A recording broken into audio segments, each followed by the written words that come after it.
Today I want to look at an encounter with God's power. And this encounter with God's power comes in the context of a dilemma. So a dilemma is when you're in a no-win situation. Anybody here ever been in a dilemma? It's no-win. I mean, any direction that you look in is a lose-lose. You're in a dilemma.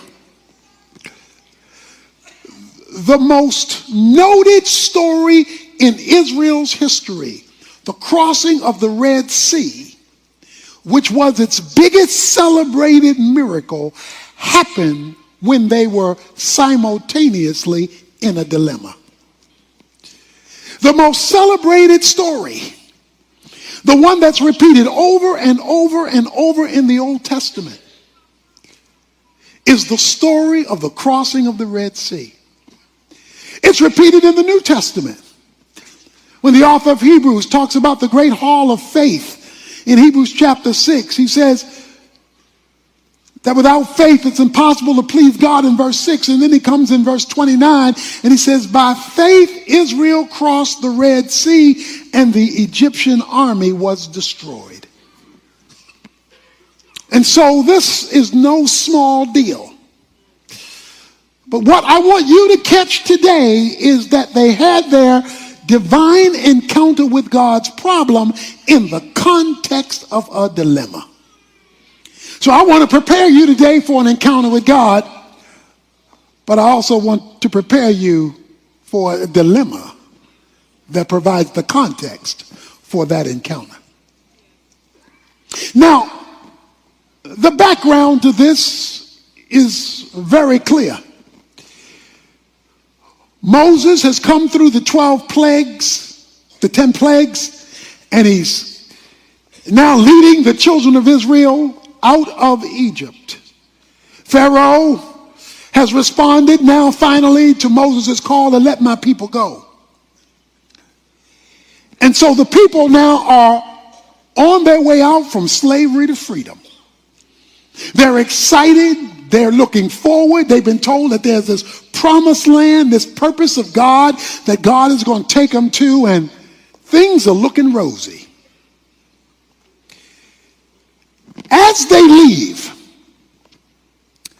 on their way out, it says in verse 17 of chapter 13 that God did not lead them by way of the land of the Philistines, even though it was near. I want you to catch verse 18. Hence God led them. So watch this. Their dilemma is going to come about when God is leading them. Their dilemma is going to happen when they're in the will of God. Their dilemma is going to occur when they're being obedient. Because it says God was leading them.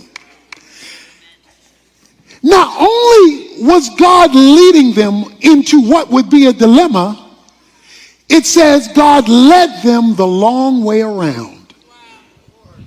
He did not lead them in the short distance. Not only that, but God was going before them, verse 21 of chapter 13 says, in a pillar of cloud by day and a pillar of fire by night. He's walking with them in every step of the way. And when they are doing this zigzag through the wilderness, it says in chapter 14, Pharaoh will say to the sons of Israel, verse 3, they are wandering aimlessly in the land, and the wilderness has shut them in. And the wilderness will shut them in. So when he says, and the wilderness shall shut them in, they're going to be in a no-win situation that they can't get out of without coming back toward us. And it says, and God was leading them. He was leading them into a cul-de-sac, or what you and I would call a trap. See, a lot of us figure God wouldn't do that. Oh, God does do that. And the reason God does that is because only in those contexts will you see that he's God. Because the one thing about a dilemma is you can't get out of it. The one thing about a dilemma is you don't see an exit. And every direction you look in is a trap. When God is ready to move you to a new spiritual experience with him, he will regularly do it in the midst of a contradiction and a conflict. And that is their scenario. Verse 4 says of chapter 14, thus I will harden Pharaoh's heart and he will chase after them. To harden the heart means to make you more rebellious than you already were. To harden the heart means to make you meaner than you already were. To harden the heart is to make you worse than you already were. I think the verse says, and God hardened Pharaoh's heart. Because when God is ready to give you a new experience with him, he will allow you to be put into a situation that only he can get you out of. When God is ready to make this move, doesn't matter who you know, what contacts you have, how much money you possess, or where you live, or the car you drive. When God is ready to give you a new experience with him, he will regularly trap you where you are. Verse 8 of chapter 14 says, the Lord hardened the heart of Pharaoh, king of Egypt, and he chased after the sons of Israel. What frustrates me about God is he will make it look like he answered your prayer. Come on, anybody been there? It looked like you praising him, you all excited, you ready to give your testimony, and then he go left on you. They finally get out of Egypt. They've been praying to get out of Egypt. He lets them out of Egypt. Then he hardens Pharaoh's heart to come after him. Looks like he changed his mind. As Pharaoh drew near, verse 10, the sons of Israel looked, and behold, the Egyptians were marching after them. And they became scared. It says they were very frightened. And so the sons of Israel cried out to the Lord. Water here, Pharaoh and his chariots here, and they're closing in on the Jews. And so they are terrified. So they do what many Christians do. They cry out to God, help, help, while simultaneously complaining to man. Verse 11, they said to Moses, is it because there were no graves in Egypt that you have taken us away to die in the wilderness? Why have you dealt with us in this way, bringing us out of Egypt? Is this not the word that we spoke to you in Egypt, saying, leave us alone, that we may serve the Egyptians? For it would have been better for us to serve the Egyptians than to die in the wilderness. So the conflict that they are in, the Red Sea and the Egyptians, produces a spiritual conflict within them. Because on the one hand, it says they cried out on the God. But then on the other hand, it says they complained to Moses. So I'm calling on God, but I'm blaming man. Not only that, but I'm confused. Because a dilemma will confuse you. They said, did not we tell you leave us alone? We were happy being a slave in them cornfields. We were happy being a slave picking that cotton. We were just swing low, sweet chariots. We were just happy slaves. Never mind that they had been crying out to God all the time for God to get them out of here. So let me give you something you must do when you're caught in a dilemma and God himself is confusing you. You must appeal to someone, if you cannot appeal to yourself, who has a spiritual perspective. See, if you're confused and you're only talking to other confused people who do not share a proper view of God, then all you're going to do is reinforce the frustration of your dilemma. If God has allowed you to be there because you're in the will of God, even though you are confused, then God alone has to give you clarity. And so even though they were complaining about Moses, only Moses could give them the proper perspective, because Moses was in touch with God. So Moses said to the people, because they're crying out to God and complaining at the same time. So Moses says to the people, do not fear, okay? Stop worrying, be calm. It's going to be okay. Stand by and see the salvation of the Lord. So he brings in a spiritual perspective to their human dilemma, which he will accomplish for you. The Egyptians whom you have seen today, you will never see them again. The Lord will fight for you while you keep silent. The Lord will fight for you while you are silent, not while you are talking. What he's referring to was the complaining they were doing. Not the crying out to God, but the complaining.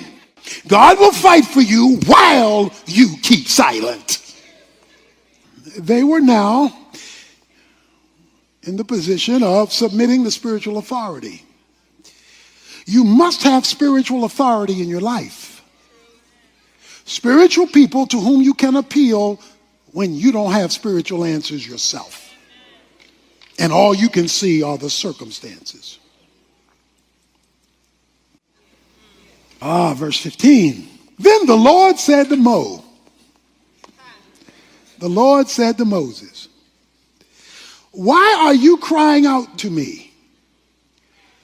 Tell the sons of Israel to go forward.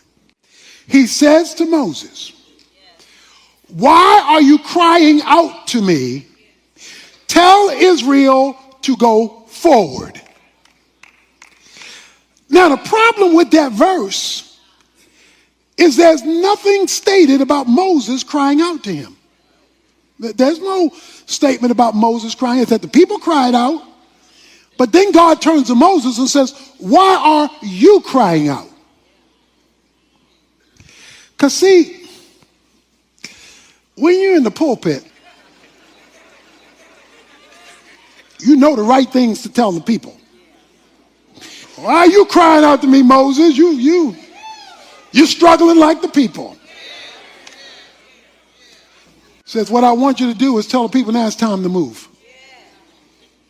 Tell them to move forward. Now here is a principle. He had just said, stand still. Do nothing. But now he gets another message that says, tell them now to go forward. So here it is. When God puts you in a dilemma and there is nothing that you can do or should do, you do nothing. When God hasn't given you something to do, that means there is not something he wants you to do yet. But now he tells them to move forward. It says, by faith they crossed the Red Sea. Remember, faith is in your feet, not in your feelings. Hebrews 11:29 says they did it by faith, because faith often has to operate when fear is present. Okay? Faith does not automatically eradicate fear, but faith, when it is operating, overrides fear, because fear immobilizes. Faith moves, even when you are fearful. But when he gives you something to do, you move. He says, tell the people to move. And so the people move. Moses, lift up your staff. He lifts up the rod, now called the rod of God. He says, I will, again this word in verse 17, harden the heart of the Egyptians. I'm going to make them harder. I'm going to make them hate you more. I'm going to make them come after you worse than before, so that they will go in after them, and I will be honored through Pharaoh and his army, through his chariots and his horsemen. So Moses stretches out his hand with the rod, verse 21, and the Lord swept the sea back by a strong wind all night and turned the sea into dry land, so the waters were divided. The sons of Israel went through. Verse 23, then the Egyptians took up pursuit. To see a sea open up, the water wall on both sides, this whole army of almost 2 million people walking through, and you go in there after them. You got to be crazy. But they were made crazy by God hardening their heart. So God may be hardening the heart of your coworker, making them treat you bad worse. He may be hardening the heart of your boss, making him treat you worse, or that person in your life, or that circumstance. See, that's why you got to be in the will of God, because when he makes it worse, he's using it. I will harden Pharaoh's heart, and the Egyptians will come after you. The result of all of this is in the last verse of the chapter. It says in verse 31, when Israel saw, say saw. See, not they ain't heard, they saw.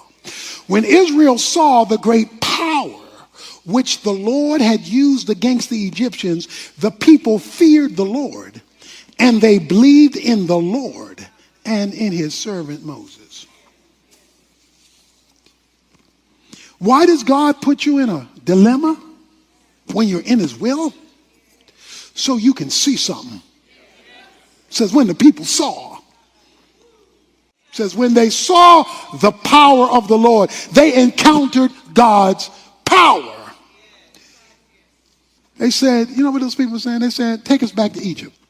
You know what God was trying to do? He was trying to deliver them from something in their past. Egypt was their past. But you can get so used to yesterday that when the day goes bad on you, you want to go back. He says, I'm going to deliver you from yesterday because I have a different tomorrow. But for me to deliver you from yesterday, to take you to a different tomorrow, I'm going to create confusion today. So I want you to look at your dilemma that you're either in or that you will face differently. If you're not in the will of God, get in the will of God so that he can turn it into something he can use. If you're not walking by faith but only walking by sight, begin to walk by faith and no longer live a life of complaining. Acknowledging the reality but not blaming man for something God has done. Because you now have this bigger view of God who wants to show you his power so that he can blow your mind in a catch-22. Some of you have heard this story because you've been here for a while. But the newer people may not have heard the story. And so I want to conclude my time with telling you one of my dilemma moments. We were meeting at a school in the early days of our ministry. We did not have a permanent home at that time. We were meeting at this school, and the school board said we could no longer meet there. We would have to, in a couple of weeks, find another place to have worship. We were in a catch-22. We were in a dilemma. What would we tell the people?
middle school board and asked them for an extension of time.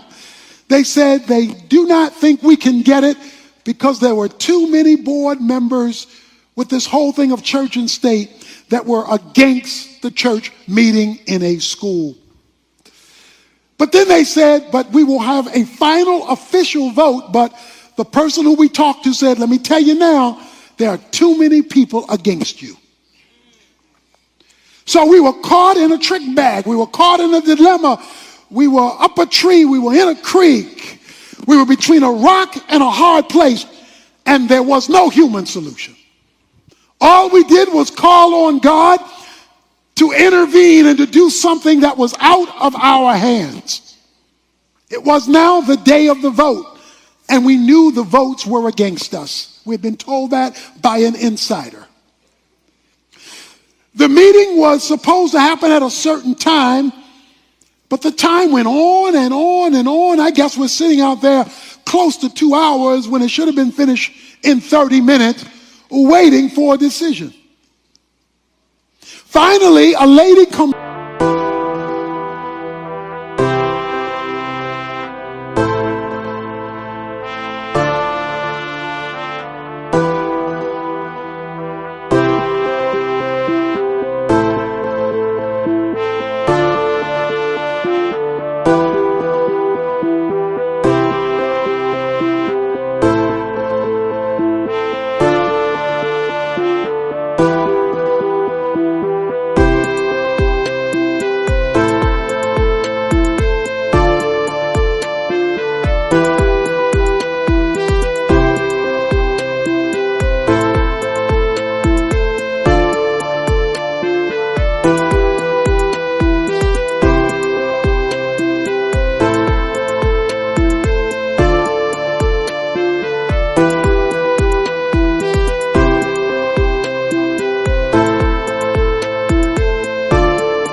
Out of the meeting. She says, I am sorry it's taken so long, but 2 of our board members are missing. They have not yet gotten to the meeting. So we tried to wait for them so we could have a full council vote, but they have not showed up, and we have decided to go